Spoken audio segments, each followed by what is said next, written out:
War never changes. Da da da da. I used to be a politics student, studying intelligence, strategy, war, all that. And I track the news, I track, triangulate, look at the aggregates. I'm never talking about politics. I try to avoid it as much as possible. Why so? Well, I've built a citadel around my mind, as if any of you would be concerned. Because to protect what is Socratically, ironically, to be protected, is that flame of Hekate that you protect within the citadel. What is the most important thing? To preserve, rebuild, reform civilizations. It is the basis. Nature, life on earth. Then skills. Then knowledge, guarded by our academicians. Then virtue, ethos, and what it is to be humane, what it is to be human. So, while filled of the weapons of mass disintegration, deregulation, disinformation, weapons of mass distraction, distracting you from true things, good things, wonderful things in this simulacra of virtuality within virtuality, in the catacombs of the Plato's cave. So, scattering the filth away from yourself. You are aware of the filth, that's the definition. You are going through this rotten meat of hellish, necrophiliac tunnel. You're biting through the hell zones, and you keep the flame within your mind. So, I'm not much switched on all those things, because my duty is to preserve certain things within my daimon, within my spirit. Now, my red dragon oversoul was destroyed in 2007. My soulcraft was disease destroyed. I was a threat to status quo. My soul was exterminated. My shadow, I cannot operate in the shadow zone or the black earth anymore, was obliterated. What remains of me? Am I some kind of a zombie? Well, it's a body, flesh, mind, meat, and my spirit that is immortalized. That spirit remains as such, and I guard it and nourish it and beautify it, sublimate it and rectify it in order to extend my walk posthumously after I drop this aging body of a bastard. Yet, this is an appeal.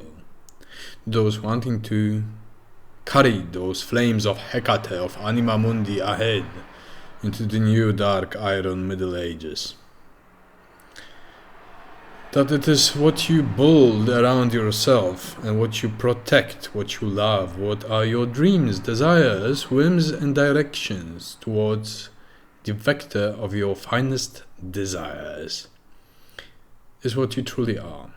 Now, if you look on the web, what people are writing, talking about, they are representing what they truly are, unless they are good manipulators or chameleons or masquerading themselves. Now, that requires some intelligence, and people are very straightforward and stupid in their straightforwardness in the modern world. Sometimes they appear as cynical liars, but they're just straightforward stupid and blinded and ignorant and all of that. Because to be a Machiavellian requires some intelligence and masking and manipulating from a higher standpoint.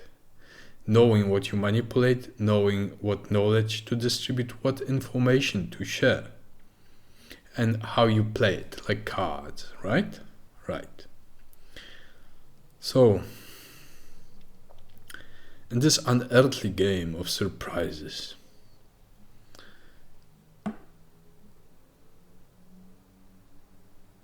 the most important things, the creme de la creme of all societies and civilizations, is what you preserve, what you learn, what you incorporate, what you shine forth. And perhaps you won't inspire anyone hitting against a brick wall with your head.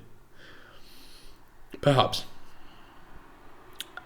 But as long as this is preserved in individuals, males and females, you carry on and you do not fall from that. You do not fall from this knowledge away, because in the original sense, heroes are those who remember about their origins, total recall, about their finest achievements, about the grandiose spectacle of Earth, solar system, galaxy, stars, so on and so on.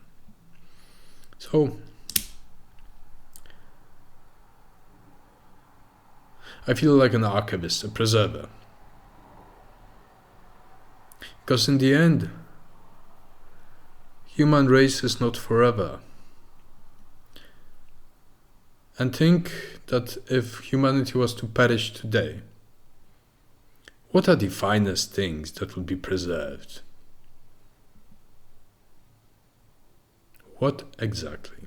If your material goods would perish, your industries, your whole network of military industrial complex, your fames, your vain things unworthy of the gods, what would remain? And this flash of an instance of a second of what humanity is, citing Thomas Mann in the wells of infinite pasts and infinite futures, this droplet of a tear, Horusian, if you sublimate and rectify to utter perfection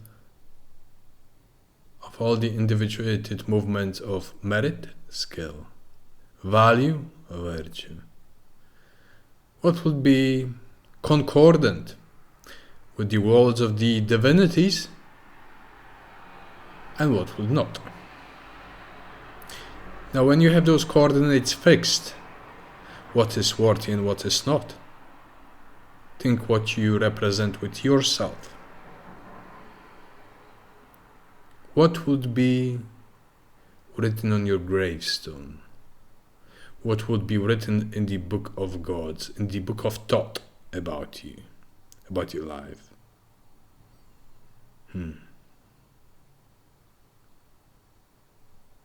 Thank you.